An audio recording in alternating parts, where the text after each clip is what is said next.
Jeritan bumi adalah juga jeritan orang miskin. Belum diakui sungguh-sungguh, bahkan digusur dari tempat mereka. Apakah orang-orang muda masih peduli pada nasib dan keadaan Ibu Pertiwi kita belakangan ini? Bagaimana orang-orang muda yang beriman merefleksikan ciptaan Allah ini dan bergegas melakukan berbagai tindakan nyata untuk penyelamatan ibu bumi dan segenap ciptaan sambil memperjuangkan nasib saudari-saudara yang miskin dan terpinggirkan di bumi Nusantara tercinta ini. Apakah Anda semua merasa terpanggil untuk terus-menerus menyerukan dan memperjuangkan lingkungan hidup dan sumber daya alam bagi generasi mendatang dengan memperlihatkan sikap tegas, mengkritisi berbagai kebijakan publik yang merusak lingkungan hidup dan menghabiskan sumber-sumber daya alam yang tersedia juga untuk kesejahteraan generasi yang akan datang. Karena itu teman-teman yang terkasih, mari selamatkan ibu bumi kita, rumah kita bersama dari kehancuran yang sedang ditimpakan kepadanya oleh generasi saat ini. Merdeka! Merdeka! Merdeka! Merdeka! Salam damai dan keadilan Aceh Ebene.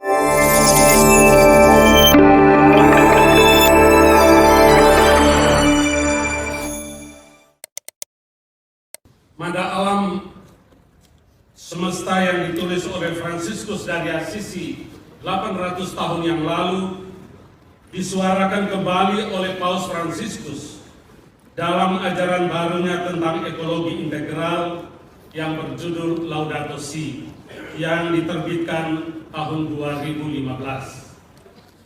Ini sungguh-sungguh sebuah ensiklik dengan visi ekologi integral yang membangunkan dunia di tengah pergumulan dengan masalah-masalah ekologi seperti climate change, global warming, tapi juga persoalan sampah dan daya polusi yang meracuni udara, air, dan tanah. Tentu saja persoalan-persoalan ekologi berdampak langsung pada kita semua, tapi lebih-lebih orang-orang rentan, saudara dan saudari yang terpinggirkan, mereka yang dimiskinkan oleh kerusakan lingkungan dan penjarahan sumber alam yang tidak terkendali. Teman-teman, tahun ini Gereja Katolik memperingati 10 tahun ensiklik Laudato Si sebagai sebuah momentum yang strategis untuk menyadarkan kembali umat manusia akan panggilannya merawat bumi rumah kita bersama. Tapi sekaligus juga menyadarkan kita akan tanggung jawab merawat bumi ini demi generasi yang mendatang. Kepedulian terhadap ibu bumi tidak bisa dipisahkan dari keadilan sosial dan perdamaian. Jeritan bumi adalah juga jeritan orang miskin. Dan kita tidak dapat menanggapi yang satu dengan mengabaikan yang lain. Dan itulah tema perbincangan kita pada hari ini. Mungkin sekedar untuk merangsang pembicaraan kita hari ini, untuk mendengar suara orang-orang muda yang berpikir, mendengar dan kemudian berpikir tentang jeritan bumi dan jeritan orang-orang miskin. Ada cukup banyak potret faktual persoalan ekologi dan dampaknya bagi negeri kita. Kita melihat ciptaan mengerang kesakitan karena beban ketidakpedulian, pelecehan, dan eksploitasi manusia yang tidak terkendali. Sebut saja persoalan deforestasi dan hilangnya keanekaragaman hayati yang terjadi hampir di seluruh wilayah Indonesia. Masyarakat adat belum diakui sungguh-sungguh, bahkan digusur dari tempat mereka. Keanekaragaman hayati terancam punah, hutan-hutan hancur karena penebangan liar, perluasan areal industri-industri ekstraktif yang merusak dan mencemarkan tanah, air, dan udara. Persoalan keamanan air bersih akibat kehancuran hutan penyangga sumber air.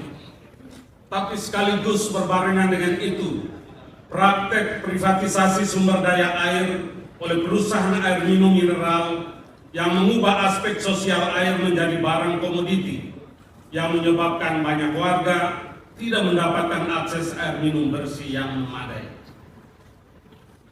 Dampak polusi udara dan kesehatan yang terjadi hampir di sejumlah ibu kota negara-negara di Asia seperti Beijing, Shanghai, Dhaka, Delhi, Karachi, Manila, Bangkok, termasuk Jakarta, yang mengalami kualitas udara sangat buruk akibat tingkat polusi udara yang berbahaya yang berdampak signifikan terhadap menurunnya kualitas hidup secara keseluruhan. Nah, pertanyaan kita, bagaimana orang-orang muda melihat potret lingkungan hidup kita di Indonesia Raya ini? Rumah kita bersama ini. Apakah orang-orang muda masih peduli pada nasib dan keadaan Ibu Pertiwi kita belakangan ini? Bagaimana orang-orang muda yang beriman merefleksikan ciptaan Allah ini dan bergegas melakukan berbagai tindakan nyata untuk penyelamatan ibu bumi dan segenap ciptaan sambil memperjuangkan nasib saudari-saudara yang miskin dan terpinggirkan di bumi Nusantara tercinta ini. Apakah Anda semua merasa terpanggil untuk terus-menerus menyerukan dan memperjuangkan lingkungan hidup dan sumber daya alam bagi generasi mendatang dengan memperlihatkan sikap tegas, mengkritisi berbagai kebijakan publik yang merusak lingkungan hidup dan menghabiskan sumber-sumber daya alam yang tersedia juga untuk kesejahteraan generasi yang akan datang. Karena itu teman-teman yang terkasih, mari selamatkan ibu bumi kita, rumah kita bersama dari kehancuran yang sedang ditimpakan kepadanya oleh generasi saat ini. Keterlibatan orang-orang muda lintas agama sangat dibutuhkan saat ini. Mari kita bersatu, mari kita bangkit bersama dengan kejernihan pikiran dan hati untuk menjadi pejuang ekologi integral di bumi Nusantara tercinta ini. Karena itu, betapa pentingnya dialog orang-orang muda lintas iman sebagai pintu masuk, sebagai jembatan penghubung untuk sebuah kolaborasi lintas agama dan masyarakat sipil demi memperjuangkan urgensi keadilan ekologis atas Ibu Pertiwi Indonesia Raya yang melampaui batas-batas agama. Karena itu, mari teman-teman kita mendengarkan dengan sepenuh hati jeritan Ibu Bumi Pertiwi dan jeritan saudari-saudara yang terpinggirkan dan mereka yang terabaikan dalam proses pembangunan dan mereka yang menjadi korban kehancuran lingkungan hidup di tanah air tercinta ini. Merdeka! Merdeka! Merdeka! Salam damai dan keadilan Aceh Ebene.